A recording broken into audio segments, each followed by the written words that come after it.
Hello and welcome to Inside Edition to discuss national, regional and international issues in depth.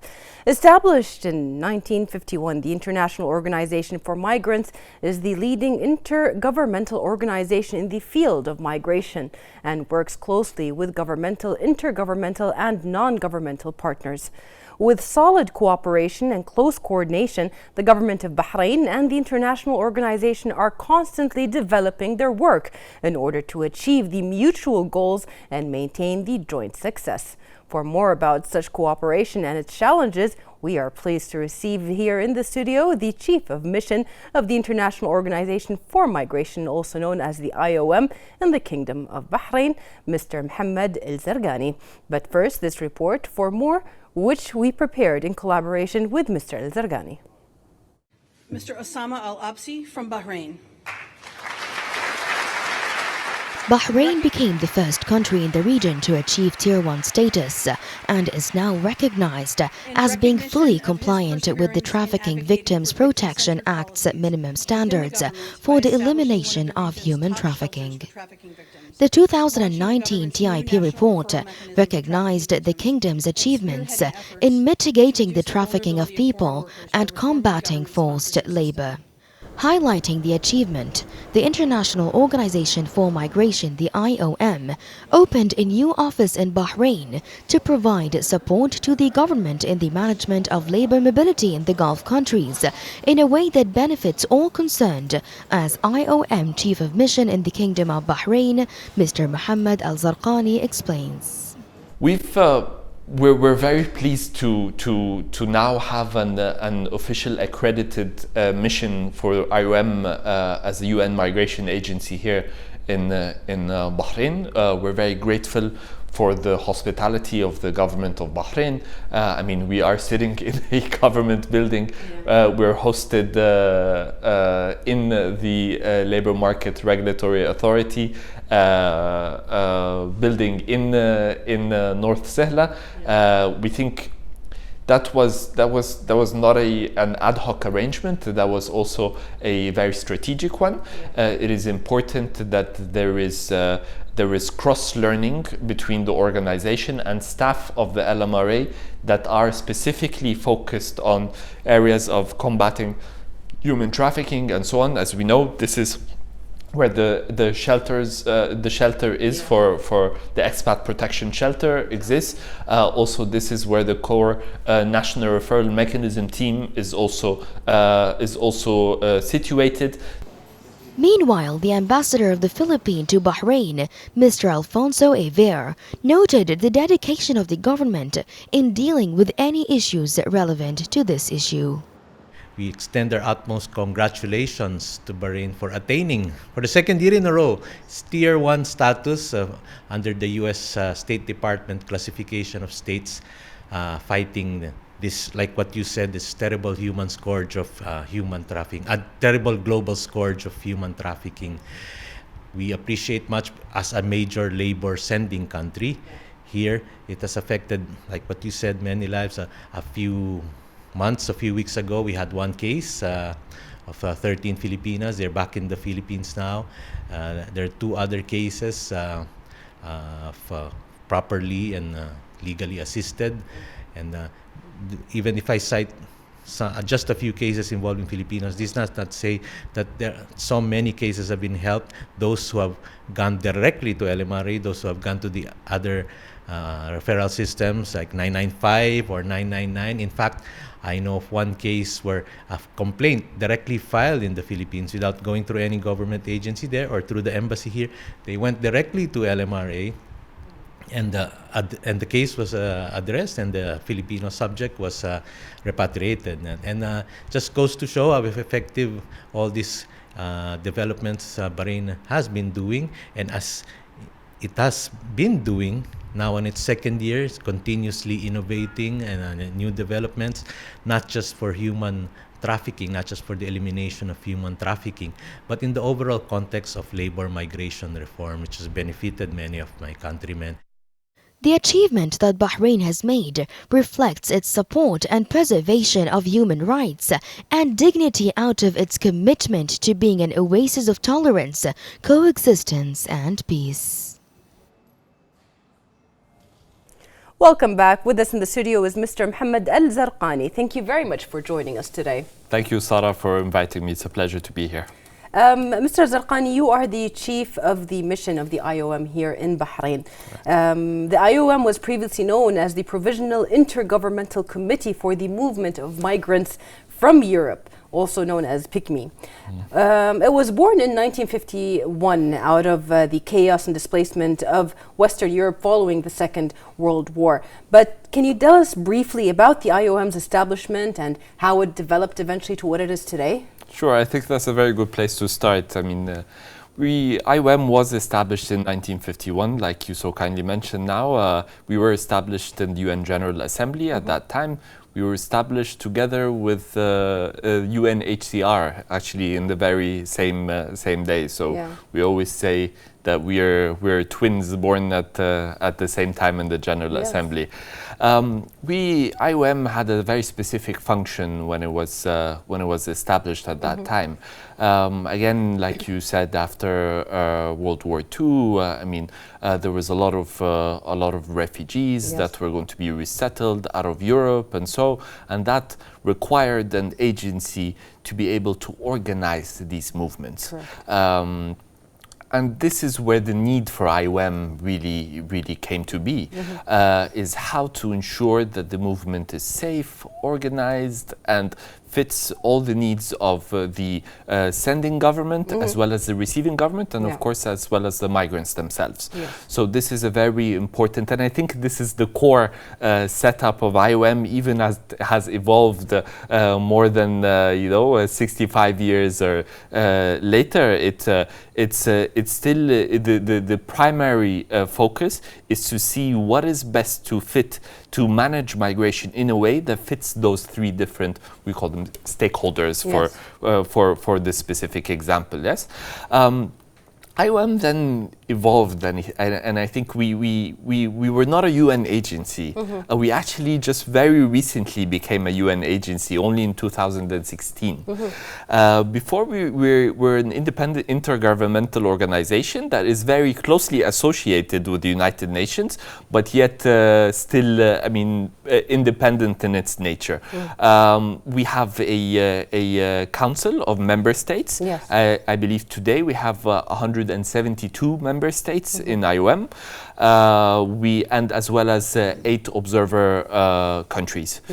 So this is the setup was. There was a need for an organization that is very operational, that is able to manage movement. At that time in 1951, we were focusing on specifically resettlement and so on. But of course, the needs changed as time went by. I mean, of course, we still do a lot of work in the areas of crisis, and maybe that is our most publicized work. So you would hear about IOM supporting movements outside of Yemen, Syria, Iraq, and so. And this is why it may be confusing to some also that you think this is mainly IOM's work, but in reality, IOM has also a whole different side to it for technical cooperation that is focusing mainly on areas that, for example, an area of priority here is combating human trafficking is another area. But in general, the movement of labor, how to work on facilitating that in a way that protects the migrants as well as serves a host and destination and origin countries. And looking at also at other ways, we look at migrant and health, how to integrate health aspects. We can talk about medical screenings, all these different aspects to it, but also we can look at areas of migration and border management. How to deal with influx of migrants at times when in areas where crisis would happen, how to manage your borders in a humanitarian way. So that's also another area of interest and so on, and mainly that. When you talk about it, there's one thing that really comes to mind. One of the points Mr. Sam Al-Absi really focused on previously when we had him on the show is the difference between immigrants, migrants, refugees, because a lot of people really mix them up. So what can you tell us about IOM's role when it comes to the differences in these people or in these provisions? it's very difficult to have a definition of a migrant. This has been, I mean, a very contested issue, Yes. even within the UN. I mean, not Yeah, of only course. outside of the UN. I mean, it's generally believed that migrants are the ones that are living away from their home for more than a specific period of time. Yeah. And it's very tricky, yeah? Because originally the UN had the definition that it had to be living away from your home 1 year plus 1 day. Yes. Yeah, but then again, you have seasonal migration, in which, for example, migrants go to from Mexico to or from Guatemala to Italy to pick grapes during the wine Season. wine picking season. Yes. So they go for 3 months and then they return, and then they go back again next year for 3 months and then they return. Are those not migrants? They are migrants. Yeah. They even look at students that would go for semesters and so on abroad. True. They're considered migrants as well. It's the idea of not looking at migrants as a group that require an addition that require an additional burden. They're not. They're actually a very diverse group, and you need to separate under migrant which category does this individual fall in, and then based on this category, then you are able to provide the specific needs or requirements for that category. True. You know? So it's not a one-size-fits-all, but yes, but I mean, at the end of the day, they would be Under different categories, but same umbrella, basically. Exactly. So it's also very, very important to make a difference between emigration and immigration. Yes. Yeah. Emigration is when you are going outside. If you are going from one country to work in another or for another, you're an immigrant. Yes. An immigrant is for the receiving country. When somebody comes in, that would be an immigrant. Yes. Yes, because the terms are used very interchangeably, Yes, very loosely exactly. at times, which sometimes creates some confusion exactly. as well. Yes. And a refugee is also A refugee was a migrant before they became Yes. a refugee. A refugee is a very legal definition Yes. that is tied to the 1951 Refugee Convention. Yes. And it specifically legally identifies a very small group of people that require international legal protection. Exactly. So yes, I mean, before they were acknowledged or recognized legally as refugees, probably they were migrants. But now they are within this new very select group that have their own rights and entitlements based on the 1951 convention, and then of course if you are a party to that convention. Yes. Well, can you tell us a little bit about the history and aspects of cooperation between the IOM itself and the government of Bahrain, and do you value such constant growth in this relationship? Absolutely. I mean, I'm pleased that I feel that I was part of this relationship before even coming here. Yeah. I was stationed in Kuwait before in the mission, the IOM mission in Kuwait, together with my colleague there, Ms. Iman Raikat, the chief of mission in Kuwait, and myself. We engaged with the government of Bahrain, specifically with the Labor Market Regulatory Authority, Yes. to identify where are the needs, the priorities of the government of Bahrain, and how can IOM use its expertise to kind of support those priorities for the government. And I think one area that we identified immediately in the beginning of our relationship was combating human trafficking. Yeah. So from the Kuwait office, I used to be very engaged with the government of Bahrain already in doing capacity building, specifically with the Labor Market Regulatory Authority, focusing on labor inspectors, but also shelter staff, as well as other counselors and so on that would work together with the shelter and their staff. Yeah. this is it's very important. Capacity building is an extremely important aspect, and we look at capacity building in a very specific way. We don't look at it as a standalone workshop where we come in and out and then we're done. But we look at it as a continued learning kind of cycle.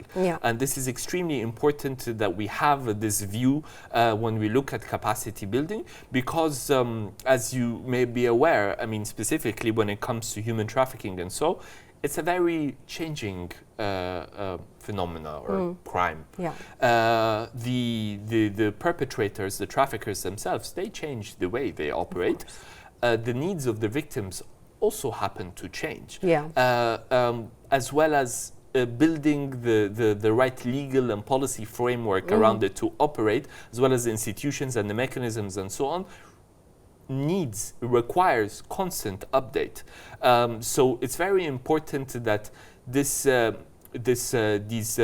capacity building workshops or so on are seen as a chain, as a continuous chain that continues to address and deliver the more recent tools and information that could assist the government of Bahrain. So that was really the core of where we started our relationship, and I think now, I mean, we're very honored to have been invited by the government of Bahrain to establish our official presence here, and it's very important to clarify a point is we focus.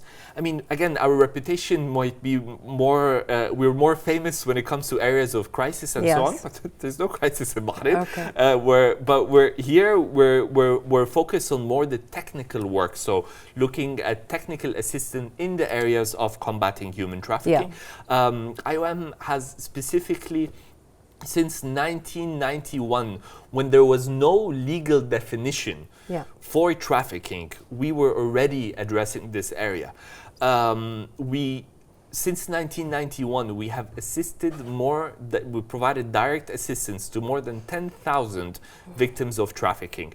That has really helped us acquire so much experience and knowledge and so on, that we're able to kind of absorb it, analyze it, and be able to transfer some of those best practices and so on to what fits within the Bahrain context, to kind of be contextualized in that sense, to fit whatever Bahrain and its society requires.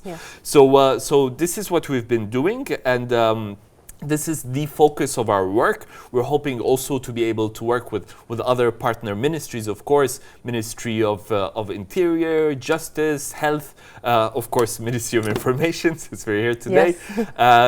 They will all be very valuable partners in which we can discuss our technical assistance programs and see where it fits in their priorities, as well, of course, as the national government action plan.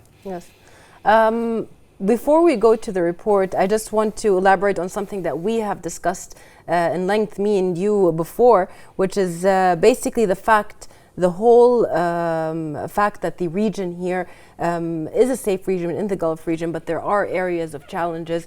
Bahrain, being an Arabic country in the Gulf, also has some similarities to the other country when it comes to customs and so on. So having the IOM in an area such as Bahrain or Kuwait or so also helps with the challenged countries around this region. That's one point. The other point, as you mentioned, there's a constant update in the ways the traffickers abused their victims, and also in the real context of what the victims want or how they feel that their rights are being removed from them. So this constant update, is there like a certain mechanism in the IOM where, like, let's say whenever there is a case or a case study is done, then okay, the definition changes? That's a very good question. See, I mean, it's very important to clarify that we're not here to preach. We're not here as an observer that is saying, okay, you're doing this right, you're doing this wrong. We're also here to learn. because I mean, when you're inside the country, working very closely with the partners, you get to understand more what are the challenges are there. So we become a team thinking together. So rather than one is looking from the outside saying, well, this is right, this is wrong. Yeah. So this is a very important point that I would like to make, because this is the approach that IOM is using definitely here in the region, but globally as well. Yeah. And yes, we've learned a lot by being in Kuwait as well, but we also understand that Gulf countries, even though there are similarities and in the norms and culture and so on, they also have very different challenges from one country to the next. So we don't claim to be experts in what challenges are in the Gulf, but we always come with an open arm to an open heart to learn more and try to use our experience, that some of it is from the Gulf, but also some of it from outside, to see how could that fit into addressing any of the challenges here. But it's also, we also take it as a role for us to also recognize the good innovations that happen. Not everything good that the government comes up with is we're behind it, we're not. I mean, a lot of initiatives already come from the government themselves. Sure, we may validate it by saying, you know, by giving our expert opinion on it when we're asked to do so, and we're happy to do so, because again, it's not. This is a partnership. Yes. It is not an observer and an observee. Yes. Yeah. It is a partnership of how to work together and also to do what is good for Bahrain and potentially what is good also for the rest of the region. Yes. Keyword here is partnership or multidisciplinary team. And the Kingdom of Bahrain has achieved an advanced global status in the field of trafficking in persons, which reflects the effectiveness of its efforts in this field and coincides also with the World Day Against Trafficking in Persons. In affirmation of its pioneering role in many fields, the Kingdom of Bahrain has achieved in 2 consecutive years an unprecedented international accomplishment through attaining its advanced position in the U.S. Department of State's Trafficking in Persons report. The Kingdom of Bahrain has been recognized for its efforts in trafficking in persons and remains a Tier 1 country in the State Department's 2019 TIP report. In 2018 and 2019, as the only country in the Middle East and North Africa to achieve this position twice in a row. The duties of the Directorate of Combating Human Trafficking are summed up in the ministerial decision of the Minister of Interior in 2007, which stipulated receiving all reports and calls in relation to this crime, investigations, collecting evidence, and arresting the accused and transferring them to the public prosecution. The duties also include implementing all the decisions issued by the public prosecution or the court specialized in this regard, coordinating with the specialized officials' bodies, which are mentioned in the Combating Trafficking in Persons Law, receiving reports and calls and exchanging information in this regard, working on media and awareness campaigns, and developing a system for data collection on all victims. This achievement was the result of tireless national efforts in which the General Directorate of Criminal Investigation and Evidence, represented by the Directorate of Combating Human Trafficking and the Protection of Public Morals, has participated in, along with its main role in law enforcement, developing the skills and abilities of workers on detecting victims of trafficking in persons, as well as raising the society's awareness on the dangers of this crime. The Directorate of Crime Detection and Forensic Science receives calls and reports on trafficking in persons through number 177-18888. We receive reports from all bodies, including foreign embassies. When we receive the report, there are qualified and trained individuals to follow up on trafficking in persons issues. When the victim herself comes to the Directorate to report the crime, there are qualified individuals who are able to identify victims by their physical appearance through beating marks or psychological effects such as fear and depression. The Directorate then follows up on suspicious locations practicing this crime. The Directorate gives a number of lectures in the field of trafficking in person at the Royal Police Academy, which are also held for the Ministry of Interior members. In addition to receiving delegation from the Bahrain Defense Force, the Royal Guard and other bodies, the instructors are trained according to United Nations standards through periodic participations and local and international workshop and training courses by UN committee. On the occasion of World Day Against Trafficking in Persons, it is imperative to highlight the achievements and outstanding national performance in this field within the framework of the Ministry of Interior's efforts to maintain security and protect public order. Many reforms like this assistance to victims, even financial assistance while cases are pending, and continuous provision of sheltering. And now with the entry of IOM, that adds another dimension in the whole process. It provides the international context, because indeed, like I said, this is a global problem, not just between two countries or not just the other labor sending countries. And it really underlies Bahrain's clear and deep understanding of the relationship between the rights of migrants and sustainable development, and the need that how eliminating human trafficking is critical in all of this. And all these small measures, they will continue to build upon a greater understanding and development until we reach a point where it's just really workers or expatriates paradise here in Bahrain. So we wish IOM, as they start their term here, we congratulate them for choosing Bahrain, and rightly so, for being identifying Bahrain as one of the areas where it can even contribute further and build upon the advances and enhance the overall situation here in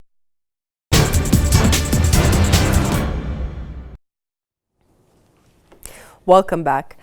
Being one of the only countries in the Middle East and Africa, Bahrain has maintained the highest classification on the 4-tier list report by the U.S. State Department in 2019, which is the report on trafficking in person, also known as TIP, for the second consecutive year this year. So how do you value such an achievement and the efforts behind it, knowing that the tiers are actually achieved by standards that are put and then applied to the country and to their citizens and residents? This is only an excellent recognition of what Bahrain deserves for its efforts in continuous efforts in addressing or combating trafficking. Yes. You know, trafficking exists in almost every country in the world. Yeah. Mm-hmm. What differentiate one country from another is the tools and the mechanisms and the policies that you put in place to combat trafficking. So Bahrain has done that to such a high kind of delivery and performance that it is attracting this international recognition now. And it all started from a very important point, is acknowledgement of gaps. Mm-hmm. And you cannot address a challenge if you don't admit it's there to begin with. And Bahrain has done that very transparently, and we have a lot of respect to how they approach this process as well. Yes. And reached the point where it is being now cited as a regional and even global kind of a model or best practice. Yes. Mm-hmm. And you also need to look at many different elements, and a lot of those elements will also shake the norms, like we say. Yeah. Yes. I mean, it's not easy. Mm-hmm. But once you decide that this is the right way, and you don't do it because you want recognition, mm-hmm. you do it because it's good for you. Yes. And that's why it's Bahrain has succeeded. This has not been a publicity or a media show. In fact, most of the work goes on without any publicity or coverage at all, yeah. Mm. And the amount of work, the intricate details of this work, and I can confidently say that because we were part of a lot of this work behind the scenes that actually contributed to where Bahrain is. It's not publicized, yeah. And that shows that the approach is not publicity, but it's progress. Yeah. And it shows, and now it's getting the right recognition. For example, I mean, the national referral mechanism that was developed here in Bahrain is absolutely unique in its sense of how well it operates, how interconnected the different governmental and the non-governmental partners are, but also how it's taking also a bit of a more technology focus to it now. For example, recently, earlier this year, the national referral mechanism have been digitized into a database. And what we say always in IOM is data, and specifically when it comes to trafficking and so on, data is gold. So how you use it and analyze it is how more shiny your gold is. So and the government of Bahrain have, specifically the LMRA, have recognized that. So now having a national referral mechanism, a digitized one, in which all cases of potential victims or complaints and so are registered in such an efficient manner, it allows you to analyze this data and look at different information that can help you, for example, with prevention measures. So you can understand if there is a specific village in country of origin X, which consistently there are on the system shows cases of exploitation, then you are in a position to inform country of origin X that this village, you may want to increase awareness there, you may want to have your law enforcement be more focused on this specific area to protect, and you prevent victims from becoming victims in the future, and that happens only by analyzing data. But also you can use it in prosecution. You could understand if a very specific agents or employers are consistently involved in exploitation and so on of specific victims.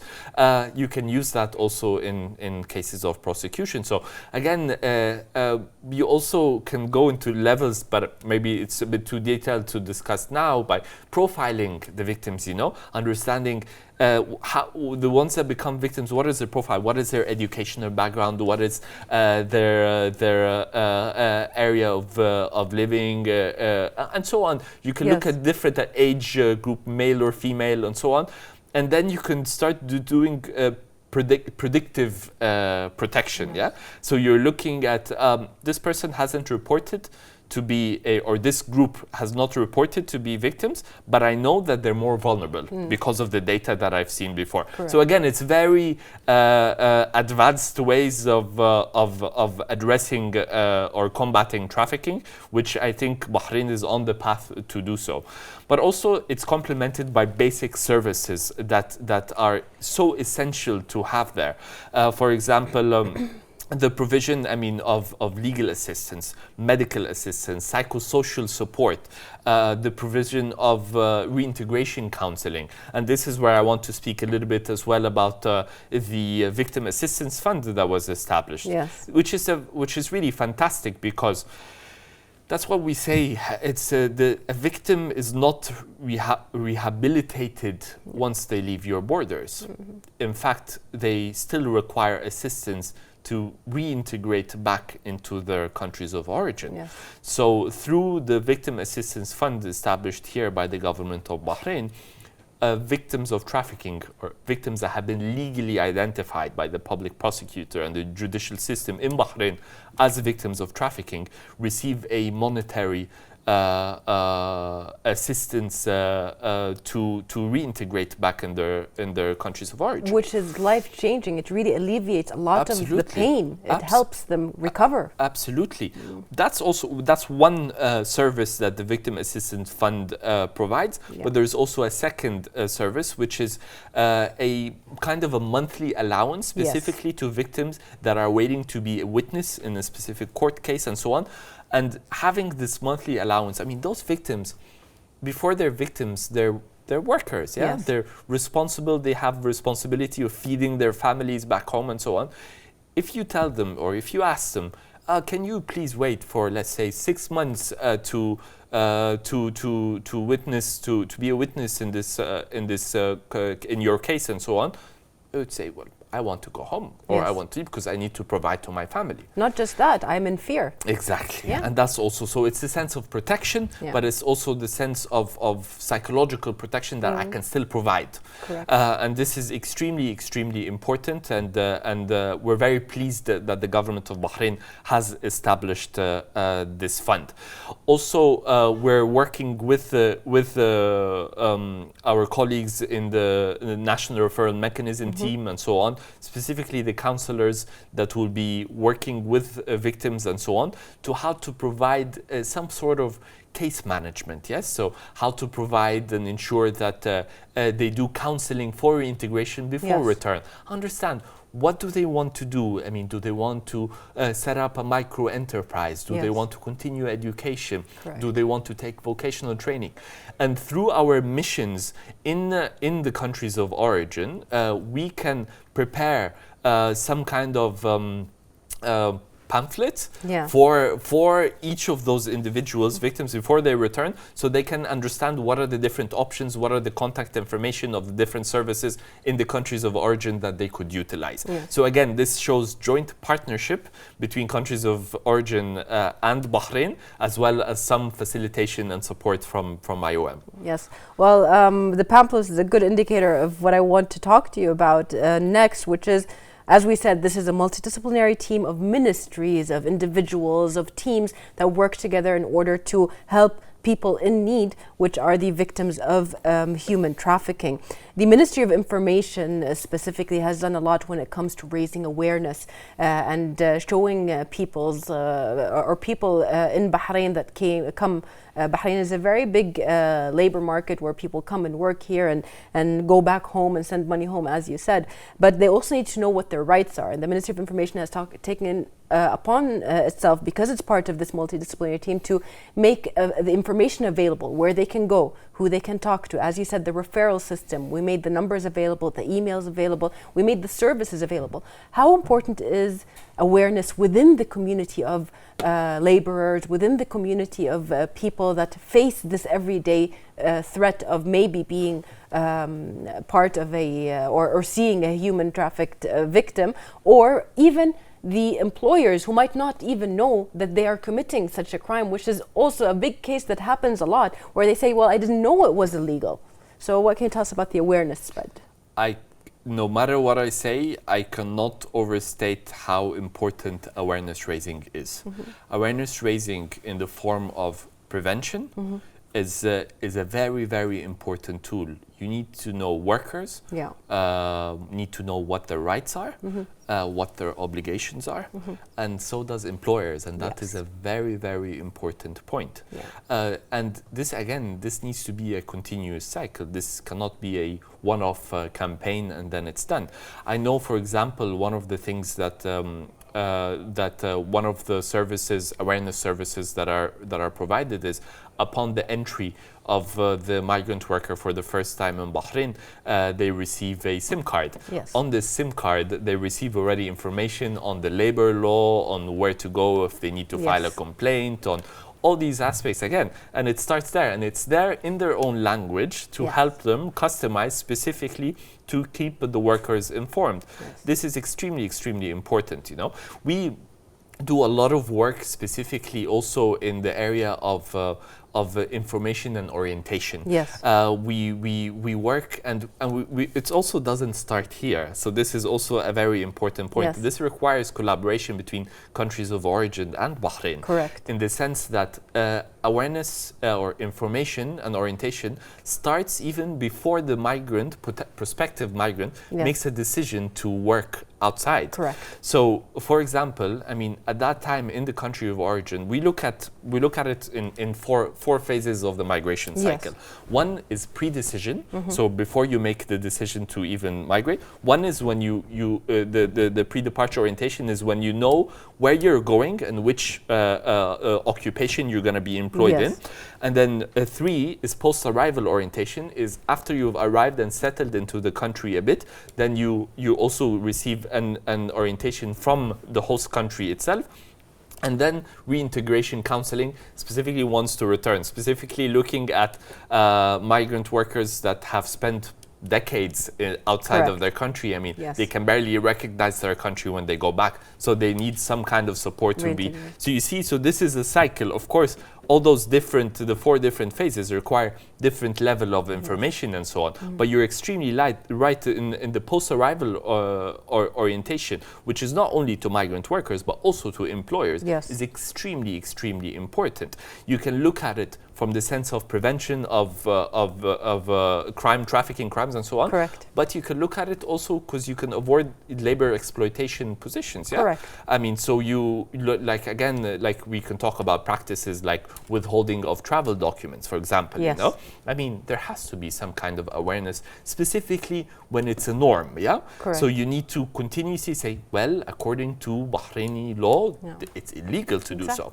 So a constant reminder, a constant refresher, but also keep it as a dialogue rather than and that's why we always prefer forums. I don't want to give an employer say, these are the regulations, this is what you have to do. I want it to be a discussion. They say, well, I want the employers to say, well, we have to keep the passport because 1, 2, 3, 4, and then we respond, and so on. So it becomes a discussion, a constructive one that hopefully addresses and alleviates the concerns and challenges that each party is facing. Correct. Perfect. Well, before we end the show, the use of technology facilitates the connection between the organization and migrants, as you mentioned, with the SIM card, even television, and having the internet available and everything. Can you just briefly tell us more about the IOM's initiatives in this specific field and how it assesses their success? Well, that's very important. I mean, maybe I'll tell you about something I didn't still say to the counterparts, so maybe I'll mention it here. IOM developed this migrant application on the phone, MIG app. Okay. The MIG app is a tool that is supporting. It's basically supporting migrant workers to find all the relevant information about the country that they're in. Yeah, and they're classified in yes. So it helps them with different services as well. For example, what do migrants generally do? Very commonly do is they transfer remittances, for example. Yeah. So this would actually help them by lining up all the different companies that are available in Bahrain that can provide the remittances. They can also see the rates of the different companies and so on. Perfect. So they can try to pick the best one. We have, for example, a doctor assist part service in the application where they can use the application to, if they cannot speak the language of the doctor, to translate very basic questions you would want to ask if you have any specific, if you're complaining from any specific condition or so on. It would have all the hotlines and the different areas if you need to file a complaint or anything, who to access, where to go for protection and so on, you know. So we know now that we are in a world where technology is supreme. Yes. So we cannot miss that bandwagon, and it's very important that we capitalize on it in the best way possible to ensure that it provides added value to the migrants, obviously, but also to the host government and the countries of origin. Yeah. So this is always the view and the idea of IOM when looking at these specific technology applications and so on. You know. Perfect. Thank you so much for enlightening us on a lot of the information about the IOM and also having in mind that all of this information is available online and people can find it. Thank you, Mr. Mohammed Al-Zarqani, for being with us today, and we would like to thank you, dear viewers, for watching, and see you next week in another episode of Inside Edition.